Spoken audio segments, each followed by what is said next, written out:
Welcome to this tutorial, children. In this tutorial, we'll learn Environmental Studies Part 1 of Standard 5th. Lesson number 21, Busy at Work, Our Internal Organs, and this is video number 1.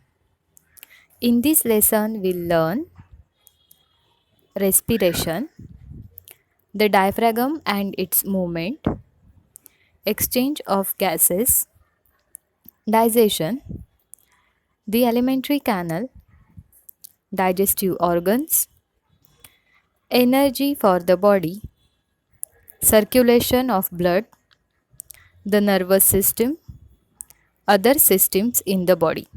So let's start the lesson. Children, see, can you recall? Take a large sheet of thick paper about the height of a child in the class. Put it on the walls, put it on the wall as shown in the picture and secure it with tapes. Okay. Ask one student to stand against it and another to draw the outline for the body. काय केलं आहे बघा children, एका मुलाच्या height एवढी पूर्ण आपण काय घेतला, एवढा मोठा पेपर घेतला आणि काय केलं, तो पेपर जो आहे आपण त्या एका वॉलला with the help of cello tape आपण तो काय करून घेतला, तिथे फिक्स करून घेतला, बरोबर. आणि दुसऱ्या एका मुलाला आपण तिकडे, एका स्टुडंटला आपण तिकडे उभं केलं आणि दुसऱ्या स्टुडंटला काय करायला लावलं, त्याची जी काय बॉडीची आउटलाईन आहे, जसा तो उभा आहे त्याप्रमाणे त्याची आपण आउटलाईन काढून घ्यायला सांगितली.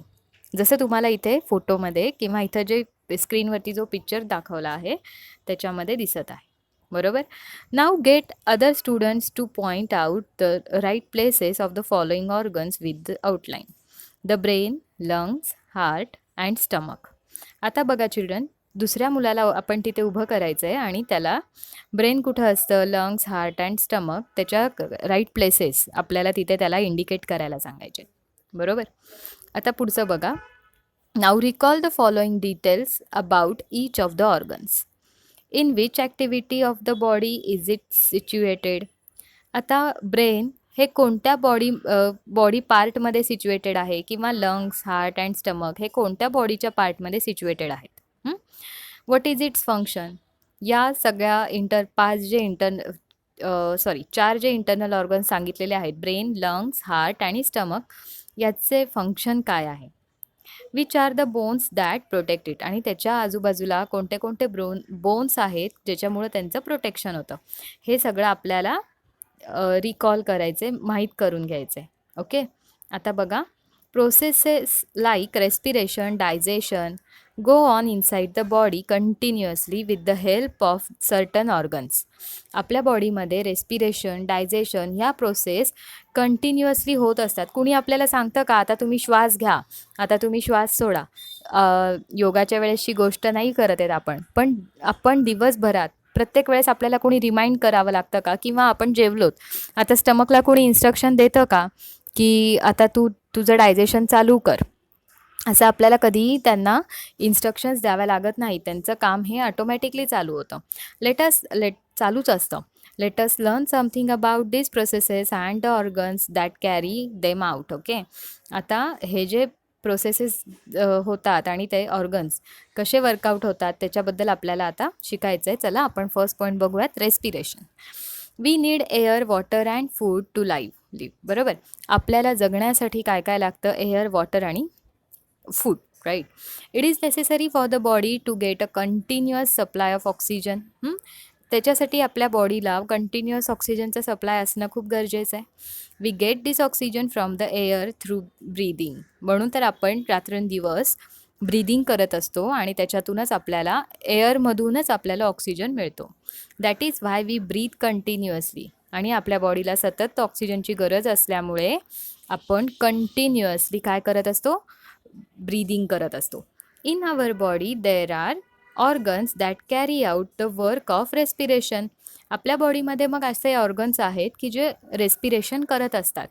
Read their names in the diagram on the next page and also their description. बघा इथे रेस्पिरेशन सिस्टीम, तुम्हाला इकडे रेस्पिरेशन सिस्टीम दिलेली आहे आणि रेस्पिरेशन सिस्टीममध्ये कोणते कोणते ऑर्गन्स इन्वॉल्व आहेत बघा. नोज आहे, तिथं नाव आहे ट्रॅशिया किंवा त्याला दुसरं आपण नाव म्हणतो विंड पाईप. नेक्स्ट आहे लंग्स आणि नेक्स्ट आहे डायफ्रॅगम. द रेस्पिरेटरी सिस्टीम आहे. या पूर्ण एक डायग्रामचं नेम काय आहे? The respiratory system. हे सगळे रेस्पिरेटरी सिस्टीममधले ऑर्गन्स आहेत. Okay. The diagram above shows our respiratory organs when we inhale. The air from outside goes into the trachea and through its branches into the lungs. Okay, बघा त्यांनी काय म्हणलेलं आहे. ज्या वेळेला आपण इनहेल करतो म्हणजे चिल्ड्रन ज्या वेळेला आपण नाकातून हवा आतमध्ये घेतो त्यावेळेला त्याच्यातून काय होते, हवा आतमध्ये जाते आणि मग ती लंग्समध्ये येते. बघा त्यांनी काय सांगितलं. When we inhale the air from outside goes into the trachea and through its branches into the lungs. म्हणजे इथून काय होणार आहे, पूर्णपणे ती एअर जी आहे, इथं ट्रॅशिया दिसतोय सगळ्यांना ॲरो केलेला, त्याच्यातून ते काय होते लंग्समध्ये एंटर करते. राईट, एअर एंटर करते in the lungs. This branches divide further into the smaller and smaller branches. आणि मग ते जे ब्रांचेस आहेत लंग्समधले ते एकदम स्मॉलर आणि स्मॉलर ब्रांचेसमध्ये काय होतं आहे, ते डिवाइड झालेले आहेत. At the end of the last branches there are air sacs or alveoli. त्याच्या जर तुम्ही तुमच्या बुकमध्ये इन डिटेल बघितलं तर तुम्हाला जास्त डायग्राम व्यवस्थित कळेल. त्याच्या एंडला छोटे छोटे अल्विओलीज आहेत आणि त्याला छोटे एअर सॅक्स पण म्हणतात. Okay. Between the thoracic cavity and the abdominal cavity there is an organ like a flexible sheet.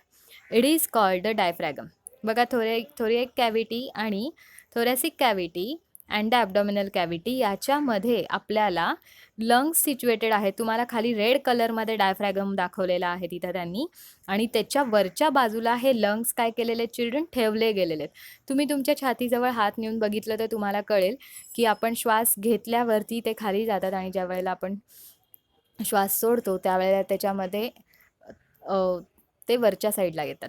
बरोबर, तुम्ही बघा तुमच्या बॉडीमध्ये कसं ही प्रोसेस चाललेली आहे ते. ओके, आपण पुढचा पॉईंट बघूयात. The diaphragm and its movement. When the diaphragm moves downward the breath in and the incoming air fills the alveoli in the lungs. ज्या वेळेला आपण हवा आतमध्ये घेतो त्यावेळेला हा जो रेड कलरचा डायफ्रॅगम आहे हा हवेनी भरलेले लंग्स जड झालेले असल्यामुळे ते काय येतात, तो डायफ्रॅगम ऑटोमॅटिकली खाली येतो. When the diaphragm moves upwards air in the lungs is pushed out. ज्या वेळेला आपण हवा बाहेर सोडतो त्यावेळेला एक्झेल करतो म्हणतो आपण त्याला. एक्झेलेशन आणि इन्हेलेशन. बरोबर, एक्झेलेशनमध्ये आपण हवा बाहेर सोडतो त्यावेळेला तो डायफ्रॅगम वरच्या साईडनी पुश होतो, म्हणजेच लंग्स वरच्या साईडनी पुश आउट होतात. आता आपण पुढचा पॉईंट बघायचा आहे, exchange of gases. Wien the outside air reaches the alveoli, the oxygen in it passes into the thin blood vessels around the alveoli.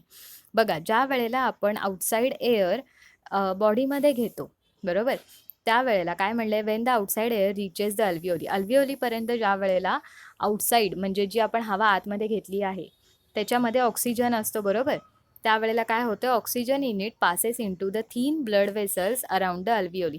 त्या अल्विओलीच्या आजूबाजूला जे काही थीन ब्लड वेसल्स आहेत त्या ब्लड वेसल्समध्ये काय होतं, ते ऑक्सिजन पास होतं. With the blood it flows to all parts of the body. आणि ब्लड कसं, आपल्या बॉडीमधलं जे ब्लड आहे ते कंटिन्युअसली फ्लोईंग मुवमेंटमध्ये असतं, बरोबर की नाही.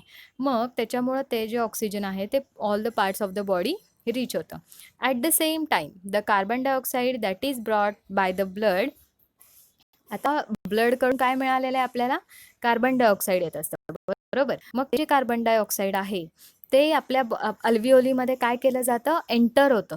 ते कार्बन डायऑक्साईड अल्विओलीमध्ये एंटर होतं आणि ज्या वेळेला आपण ज्या वेळेला एक्झेल करतो त्यावेळेला ते कार्बन डायऑक्साईड आपण आपल्या बॉडीच्या बाहेर टाकतो, बरोबर. From all parts of the body enters the air in the alveoli. When we exhale, the carbon dioxide is also given out with the air.